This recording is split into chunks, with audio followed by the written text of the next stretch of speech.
The Denver Broncos express confidence in their star wide receiver as he rehabs his ACL injury.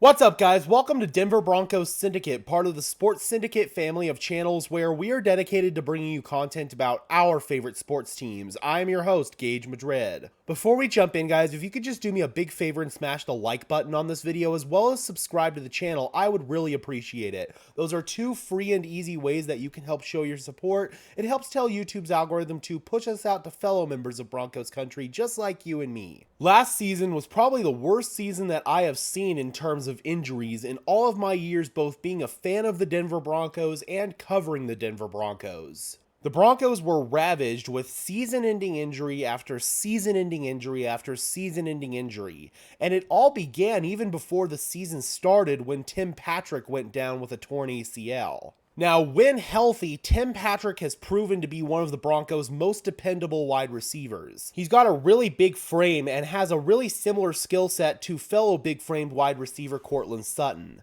Although I'd argue there are some aspects of Tim Patrick's game that are better than Courtland Sutton's game, in particular tracking the deep ball. There were many times in 2021 with Teddy Bridgewater at quarterback where Tim Patrick would go up and bail him out of a really poorly thrown football. He could go up and catch those contested balls much like Courtland Sutton can, but in my opinion, he does a better job of making the more routine catches than Courtland Sutton. Sutton struggled with some drops on some pretty routine balls last year, and in my opinion, those are balls that Tim Patrick would have caught. Tim Patrick was going to be a big part of the Broncos offense last season before he got hurt. I was out at training camp pretty much every day, and it was pretty clear that Tim Patrick was Russell Wilson's favorite target. Jerry Jeudy was still struggling to come into his own quite a bit back in training camp, and Courtland Sutton was getting most of the attention from the defense, so that really opened the door up for Tim Patrick to shine. Unfortunately, about a week in, he got hurt, and that was a loss that really impacted the Broncos offense throughout the whole season.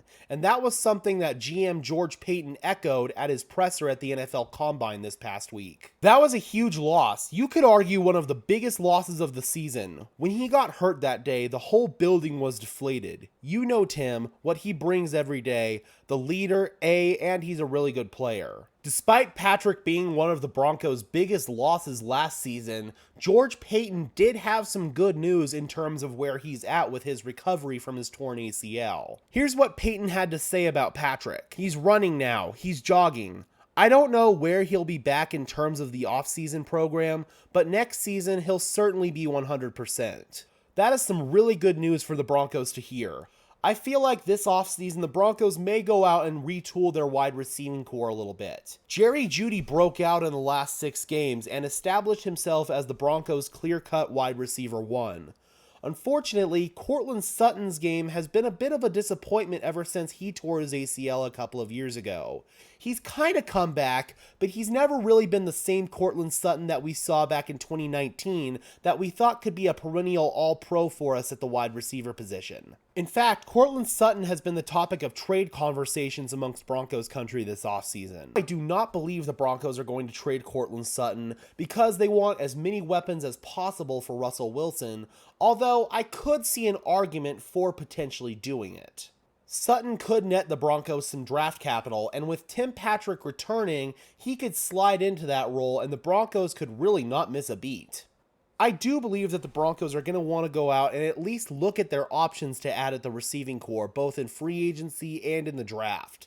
KJ Hamler has struggled to stay on the field thanks to injuries. Jerry Jeudy, although he did break out in the last 6 games, before that his game was pretty inconsistent at the end of the day. And then Courtland Sutton, he's been kind of up and down ever since his injury.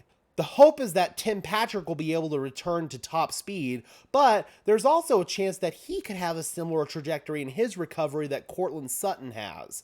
I really hope that's not the case, and with Tim Patrick, he had just a clean ACL tear as compared to Courtland Sutton, who tore multiple ligaments in his knee, so that's something you have to factor in. But at the end of the day, I do feel like with Tim Patrick coming back, Cortland Sutton, whatever his role will be next season, if he even is here at all, quite frankly. And then with Jerry Jeudy coming into his own in the last 6 games, I'm quite confident in where the Broncos receiving core is at. And I'm also confident in their ability to potentially add to that unit in free agency in the draft. I'd keep an eye on someone like DJ Chark from the Detroit Lions to potentially add a speed threat in the absence of KJ Hamler, who's just struggled to stay on the field. All right, Broncos country, what's your reaction to the news that Tim Patrick should be 100% for the start of the season? Drop those comments down below. I would love to hear from you. Be sure to leave a like on this video as well as subscribe and ring the bell so these videos appear in your notification feed. And while you're at it, be sure to follow me on Twitter at Gage Madrid NFL for continuing Broncos coverage. And for now, guys, this has been another episode of Denver Broncos Syndicate. I am your host, Gage Madrid, saying peace out.